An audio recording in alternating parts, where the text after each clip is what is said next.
গুনাহ করে, গুনাহ করতে থাকে, তাহলে কলবের ওই নূরটা চলে যায়। এক একটা গুনাহ করতে থাকে আর কলবের মধ্যে এক একটা কালো দাগ করতে থাকে। এভাবে গুনাহ করতে করতে এক পর্যায়ে একটা সময় গোটা কলবে অন্ধকারে ছেয়ে যায়। নাউযুবিল্লাহ। এরকম অবস্থা হওয়ার অর্থ হলো কলবের নূর সম্পূর্ণ চলে গেছে।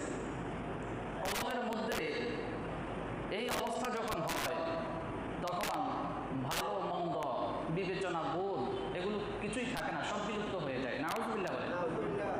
এক হাদিসে এসেছে, ইজা আযনাবাল আবদু যামবান নুকিতাত ফি কলবিহি নুকতাতান সাওদা। নবীজি বলেন, বান্দা যখন গুনাহ করতে থাকে তখন তার অন্তরের মধ্যে কালো দাগ করতে থাকে। এভাবে কালো দাগ করতে করতে এক পর্যায়ে তার অন্তরটা সম্পূর্ণ কালো হয়ে যায়, কালিতে ভরে যায়। নাউযুবিল্লাহ। ওই কালির উপর ইলমের নূর প্রতিফলিত হয় না, ওই কালি ও সেই কলবের মধ্যে ইলমের আলো ফুটে ওঠে না। যেমন কালো হাড়ির উপর সূর্যের আলো ফুটে না, কিন্তু কাঁচ যেটা অত্যন্ত স্বচ্ছ, ওই কাঁচের উপর যখন সূর্যের